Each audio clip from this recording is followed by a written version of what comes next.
Kalau Tuhan tahu segalanya, ngapain berdoa? Yuk kita bahas.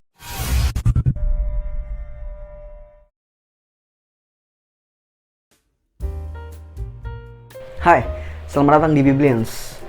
Kita dari kecil diajarkan bahwa Tuhan itu maha tahu. Dia tahu semuanya. Nggak ada yang Tuhan nggak tahu. Kata ribetnya omniscience atau omni-knowing. Tuhan itu tahu segalanya tanpa terkecuali. Nah, di sisi lain kita juga diajarkan sedari kecil untuk selalu berdoa kepada Tuhan. Misalnya mau minta sesuatu, atau mau bersyukur, mau berterima kasih, atau punya harapan, punya permohonan, kita disuruh berdoa. Kenapa kita harus berdoa? Karena Tuhan itu sosok yang maha kuasa. Dia bisa berbuat dan membuat apapun itu. Makanya kita harus berdoa kepada Tuhan. Itu yang diajarin sama kita dari kecil. Well, gak ada masalah di kedua pengajaran ini, yaitu Tuhan maha tahu, Dia tahu segalanya, dan kita harus berdoa kepada Tuhan. Tapi kalau kedua hal ini harus dibahas secara bersamaan, maka masalah akan muncul. Masalah apa? Kalau Tuhan tahu segalanya, termasuk berarti Dia tahu apa yang akan kita minta dalam doa kita, atau apa yang akan kita doakan. Kalau Dia udah tahu itu, lantas ngapain berdoa? Ngapain kita berdoa? Toh Tuhan sudah tahu apa yang mau kita minta. Jadi ngapain lagi kita minta? Ngapain lagi kita harus ucapkan? Toh Dia sudah tahu. Ngapain? Apakah doa ini adalah sesuatu yang nonsen gitu, yang hanya formalitas belaka, atau bagaimana? Bahkan sebenarnya hal ini jelas di Alkitab. Yesus sendiri yang mengatakannya di Matius 6 ayat 8. Jadi janganlah kamu seperti mereka, karena Bapamu mengetahui apa yang kamu perlukan sebelum kamu minta kepadanya. Jadi hal ini jelas banget. Bahkan Yesus sendiri yang ucapkan. Tuhan itu sudah tahu yang kita perlukan, yang mau kita minta, sebelum kita ngomong. Jadi untuk apa lagi ngomong? Untuk apa lagi berdoa? Well, ada beberapa hal yang bisa kita perhatikan untuk merespon persoalan ini. Yuk, kita simak. Yang pertama, Tuhan sendiri yang menyuruh kita berdoa. Sangat banyak ayat di Alkitab yang menunjukkan atau mengharuskan kita untuk berdoa. Kalian bisa pause video ini dan lihat semua ayat-ayat yang kutampilkan ini.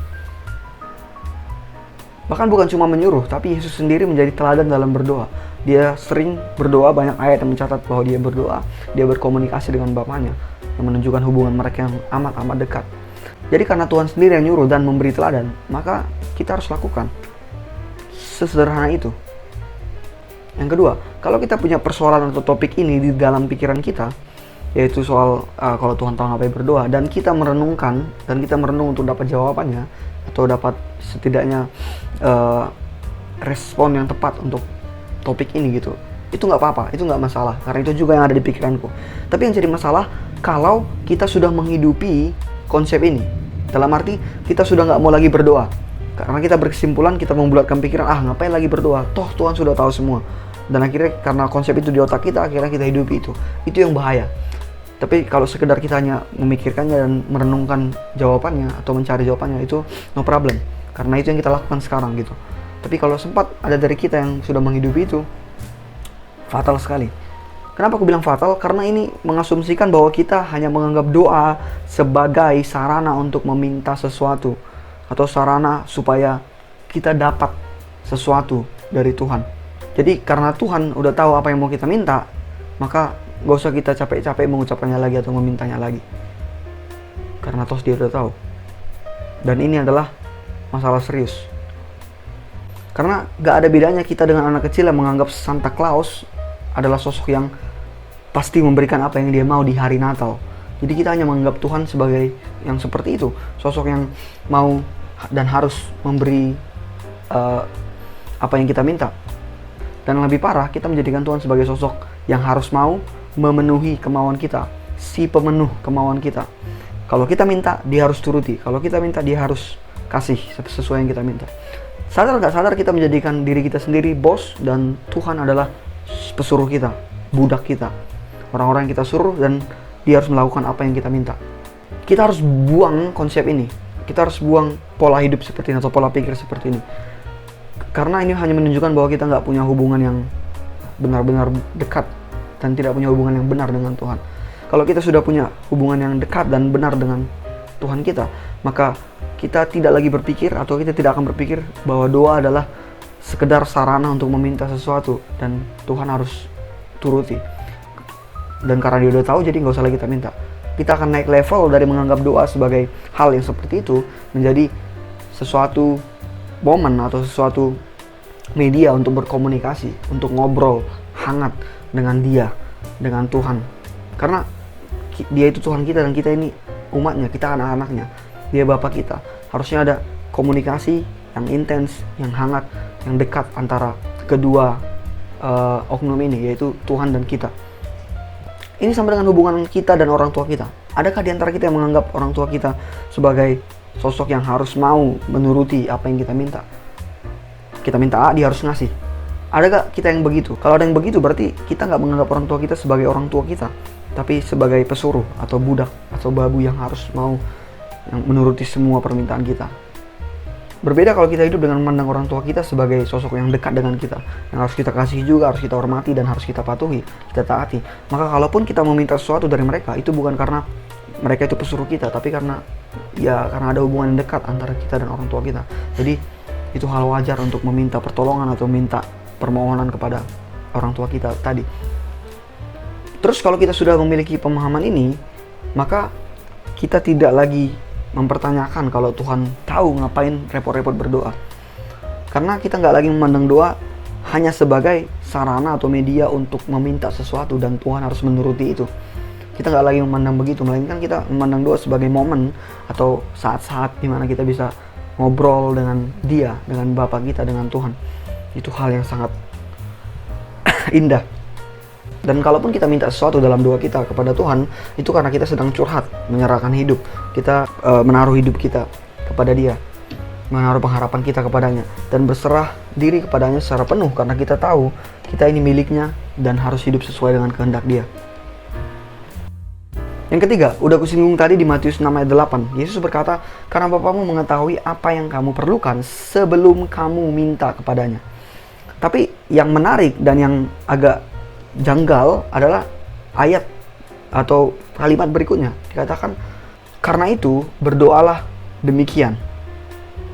Well, kedua kalimat ini, yaitu Bapamu sudah tahu sebelum kamu minta, dan kalimat berikutnya, karena itu berdoalah, ini tampak kontradiktif, ini tampak kontra. Dua kalimat yang kontra. Kenapa? Karena seharusnya yang logis, Yesus berkata, karena Bapamu sudah tahu apa yang kamu perlukan sebelum kamu memintanya.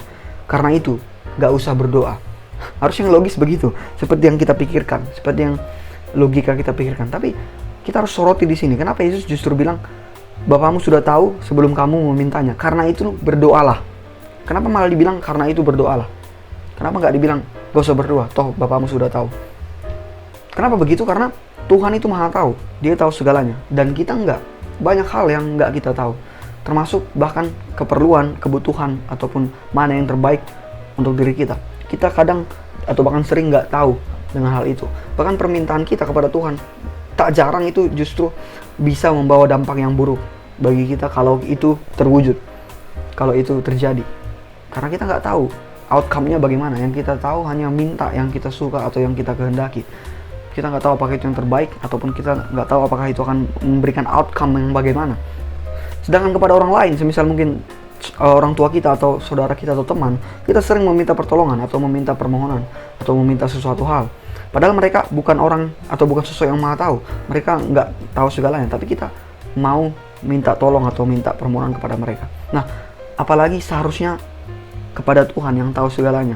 Makanya Yesus bilang, Bapamu tahu yang kamu perlukan sebelum kamu minta. Maka itu berdoalah kepadanya.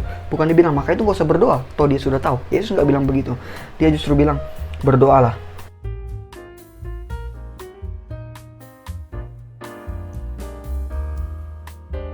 Seandainya kenyataannya terbalik, yaitu Bapamu nggak tahu apa yang kamu perlukan, nah itu baru nggak usah berdoa. Karena toh Tuhan nggak tahu, jadi ngapain berdoa? Jadi sebenarnya pertanyaannya bukan kalau Tuhan sudah tahu, ngapain lagi berdoa. Pertanyaannya kalau Tuhan nggak tahu, ngapain berdoa? Itu yang benar. Tapi kan Tuhan ini maha tahu, makanya kita harus berdoa. Seperti yang Yesus katakan, Bapamu sudah tahu yang kamu perlukan sebelum kamu memintanya. Maka itu berdoalah, kata Yesus. Kecuali Yesus bilang, Bapamu tidak tahu apa yang kamu perlukan, jadi nggak usah berdoa.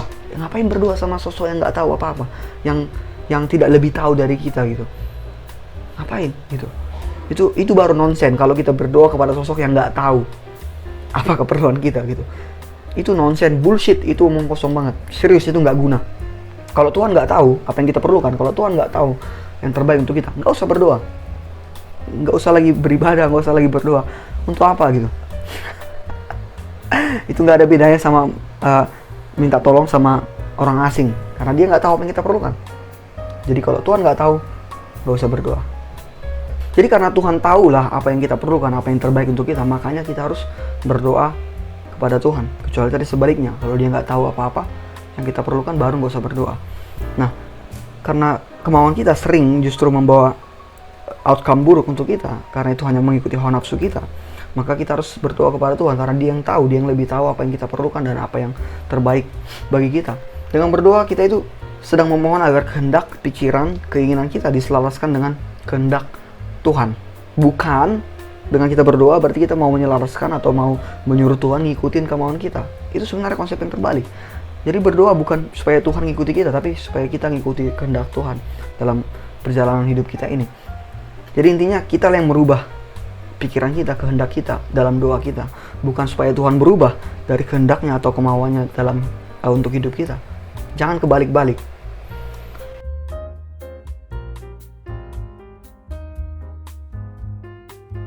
Ini seperti ungkapan yang luar biasa dari filsuf hebat Søren Abie Kierkegaard. Sorry kalau aku mispronounce nama dia. Dia bilang begini,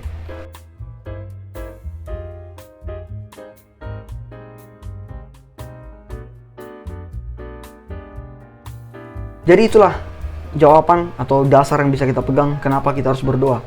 Padahal Tuhan udah tahu segalanya.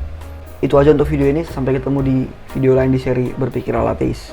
Karena bertanya adalah bukti kita memiliki iman. Credo ut intelligam. Hai, makasih udah nonton. Bagi teman-teman yang sudah subscribe, kucapkan terima kasih banyak. Yang belum, kuharap kalian mau subscribe, like, comment, share, supaya semakin banyak yang belajar sama kita dan terberkati. Sampai sini video ini, dan seperti biasa, bye.